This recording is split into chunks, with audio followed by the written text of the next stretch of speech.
I don't believe it is a secret that the Deputy President's campaign has run into a lot of problems.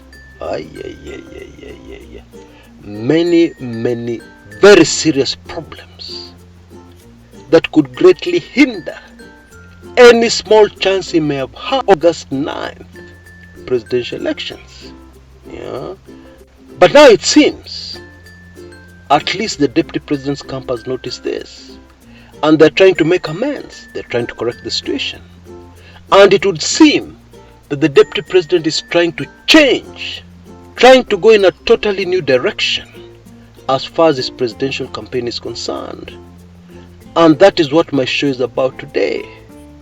Very, very fascinating development. And what is also on my show today are my observations, because I recently attended a UDA rally, where the Deputy President was in attendance. That should be interesting, because mambo ya UDA ni ngumu. It is difficult to know the reality and the manufactured reality. It's very hard to get the difference between the two. But I personally attended a UDA rally. Find out the shocking things I saw at this rally. Away from doctored videos, doctored images, carefully presented and prepared footage of Deputy President William Samoei Ruto's rallies. This one I was seeing live. I was there. Okay, so I'm sure that will be very, very super fascinating. Karibu sana to my show, and as usual, enjoy.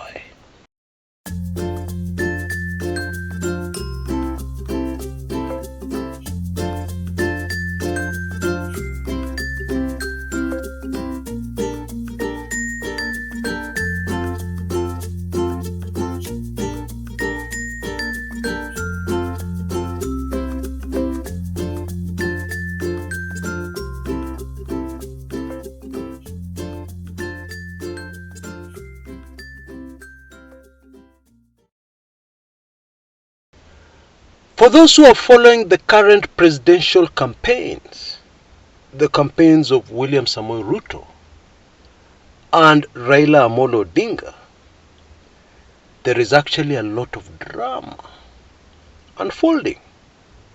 Let me start by recounting a recent rally I personally attended, a UDA rally at the coast. Now today I'm going to bend over backwards to be balanced as far as UDA supporters are concerned. And therefore, I'm going to state UDA positions, assertions, and claims during my show today. Please allow me to do so that my show today is balanced. The position of UDA supporters is that William Samoei Ruto shall win the presidential elections. He shall get 10 million votes pop. Now we all know that for you to get 10 million votes, you need first of all to have registered voters who are more than that number in the particular regions you're targeting. And then those registered voters have to turn up and vote. Because just being a registered voter is not a vote. It's not enough. Even if you're in the stronghold of a certain candidate, the fact that you're registered as a voter will not help him. You need to get up mapema asubuhi, line up for hours, and vote for your presidential candidate. We all know that. But anyway, let's stick to the narrative, the UDA narrative. And so keeping this in mind, I very recently attended, I think 3-4 days ago, a rally in Kwale County at the coast, where the Deputy President has many friends. Mvuria, the outgoing governor, a legislator called Mwashetani, I believe he's the Lunga Lunga legislator.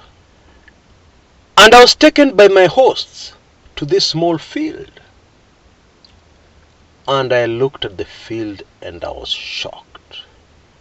It was a very far cry from what we're seeing on social media, courtesy of a man called Dennis Oleitumbi. Let me tell you the balanced truth. This meeting was small. I know parliamentary aspirants who can have a larger meeting than this. But the other thing I noticed immediately were the camera positions. Now, having a little knowledge on this field, those cameras were positioned in such a way that they will not take any wide angle shots. They will not pan too much to the left or to the right. They are fixed. And then the sitting arrangement, everybody has been crowded together in a small space, so that no empty seats are seen. Very clever. So that if you see this rally on social media or elsewhere, you will believe it was packed. Now, the balanced truth is that if Raila Odinga had a meeting at the exact same venue, first of all, the venue would be too small. That's the truth. That's the balanced truth. Anyway, the deputy president is going to get 10 million votes. Pop! Just like that. We're not sure from where, but he will get them. He must get them. He must become president. Okay? We're being balanced, guys. You know I travel a lot. And I really pity these analysts who sit in Nairobi and check out social media and then make their conclusions. Some of them are even telling us this presidential race is too close to call. It's going to be a deadlock. No clear winner. I wonder what this assertion is based on. Are they getting out of Nairobi? Even just one location. To see what is really happening on the ground. They are not. Now, I cannot make any wild claims. Maybe the deputy president has other meetings in other places that have a larger crowd, that don't have to use tight camera angles. Maybe there are places in Kenya outside the Rift Valley where the deputy president has meetings that are packed. I don't know. Bado sijaona, but I'm still looking. And if I see, you can be sure I will tell you the truth. And nothing but the truth. Now, the other thing I noticed at this deputy president rally in Kwale County, in a place called Kanani, on a road leading to a place called Shimoni in Kwale, which is actually a small port. You can use it to go to neighboring Tanzania or Zanzibar. A part of the country I've never been to before. This was a first, and I was amazed. They even have dolphin safaris in Shimoni. Wow. I didn't know we have dolphins in Kenya. Anyway, this is a political channel. I was saying the other thing that I noticed was that the deputy president's narrative has never changed. And I found this a little boring. I'm trying to put myself in the shoes of that Kenyan who has not yet made a decision. And they're attending this DP Ruto rally. They would be bored to tears. Mnataka nini? Mnataka watu ambao wanataka kubadilisha katiba? Create new positions for themselves?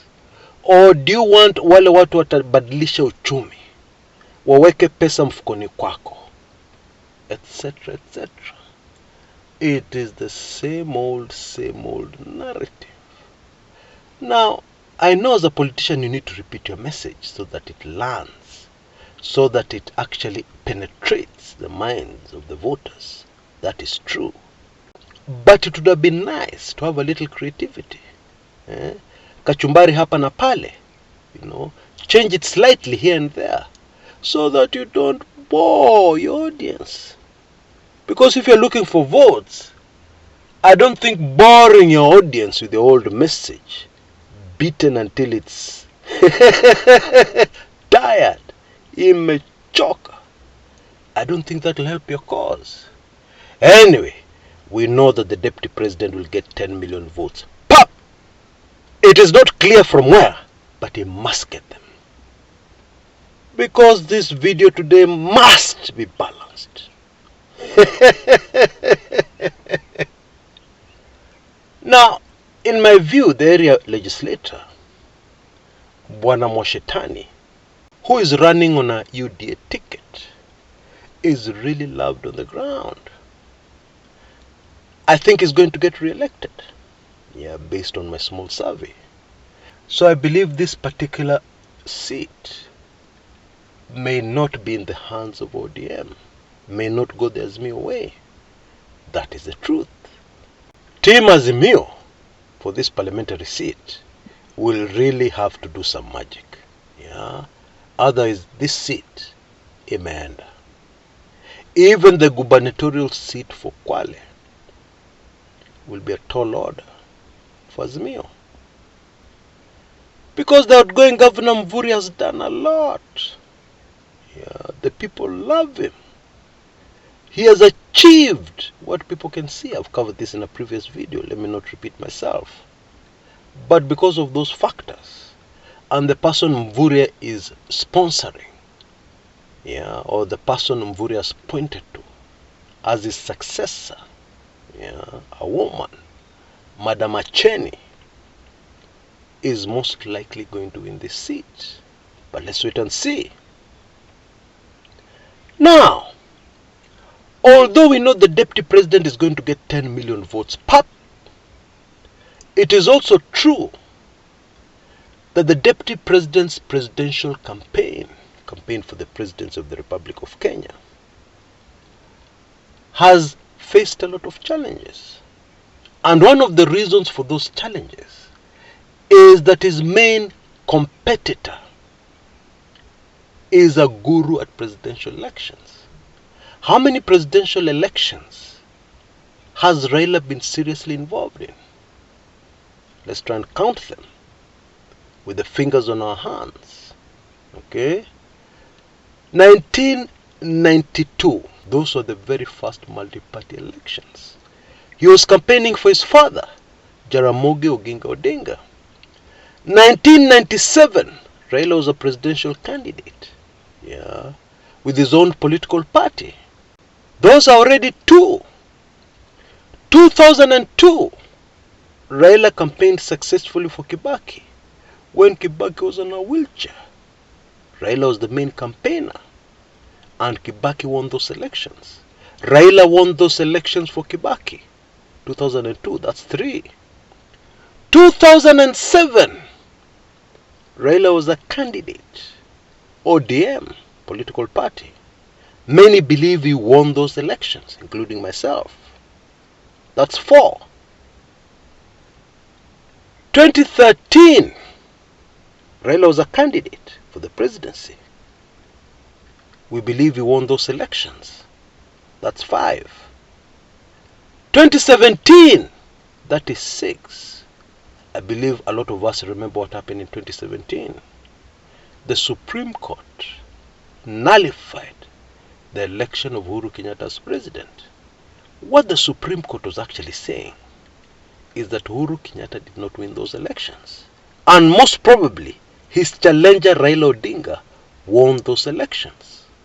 Bottom line, the Supreme Court was actually saying in that ruling that it is Raila who won in 2017. Yeah. And what people should note very carefully as they analyze a closely contested election is the fact that in 2017, Raila won without the Rift Valley and without Mount Kenya. Tafakari hayo. Anyway, my point is, this man is very experienced in presidential elections. Let's go to Ruto's side. William Ruto was involved in the 2007 presidential elections, but his focus was the Rift Valley. His mission was to snatch away influence of the Rift Valley from the late President Daniel Toroitich arap Moi and win it over to ODM and Raila Odinga, which he successfully did.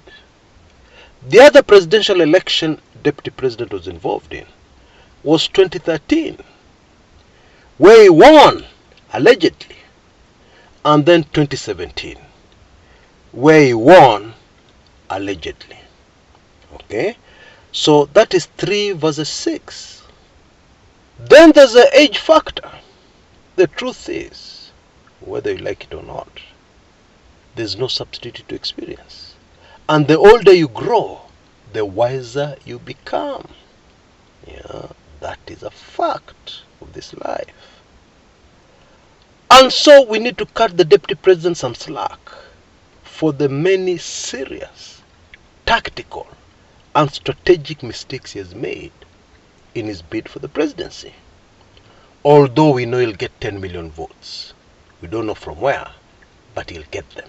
He must get them. 10 million votes. Pop! But it is also true to say that the Deputy President is not a slow guy. He's crafty. He's extremely smart. And it may appear that in recent days, he is trying to take his presidential campaign in a different direction. He is trying to correct his mistakes. The Deputy President got Kenyans talking a lot about him yesterday at the annual National Prayer Breakfast, where he invited Martha Karua to address the people, broke protocol, and invited Martha Karua of Azimio. Martha Karua was representing Raila Odinga, who was absent at the function. Now, in my opinion, that is one of the most presidential things the Deputy President has ever done. Yeah, because a lot of things in his campaign have not been presidential. At the same prayer breakfast, the Deputy President appeared to be apologizing to the President, admitting that he may have been a difficult Deputy President to work with. In my mind, a president should be a humble person who is willing to admit where they've gone wrong, not a proud, abusive person whose every speech is full of insults, calling people mgangas, not losing a single opportunity to hurl insults at the other side of the political divide. Is that presidential in your opinion? I don't think so. And so it may appear that this could be the first steps by the Deputy President to change things, yeah, and to start appearing more presidential as the D-Day, August 9th, 2022, draws closer and closer. And in my opinion, and I believe in the opinion of many analysts, this is the way to go. This is a great strategy for the Deputy President. For their sake, one has to hope that it is not too late. Yeah, because the public already has a perception. The public already have a very good idea of what kind of politician the Deputy President is. And erasing that image, which is already deep in the minds, entrenched in the minds of Kenyan voters, may not be so easy with such a short time to the general elections, and indeed the presidential elections. But let us wait and see what happens. But what seems to have been the biggest mistake so far of the Deputy President, by far, was his choice of running mate. That one has run into many problems. It seems to have also caused a lot of discontent deep within the UDA camp. Many people are no longer accompanying the Deputy President on his campaigns. Indeed, in Kwale, there were so many people missing that I didn't see. Yeah, I believe only the Luyas were there, and of course the local coast people, Kina Amason Kingi and company. But these are the usual guys who are missing. They were not there. So we have a real problem within UDA and within the Deputy President's campaign for the presidency. But the Deputy President is going to get 10 million votes. Pop! We don't know how, we're not sure how, but he must get them. And he will get them. Because we're being balanced today. Now I cover that particular hot topic in a separate video. Look out for it. Because there's a lot happening within UDA. And a lot of this that's happening may not be good for the Deputy President's bid for the presidency. And a lot of what is happening is as a result of wrong decisions, inexperienced decisions, decisions taken in a rush without thinking through what is going to happen.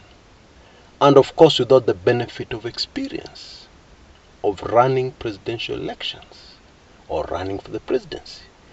Indeed, if truth be told, this is the very first time the Deputy President is vying for the presidency. The very, very first time.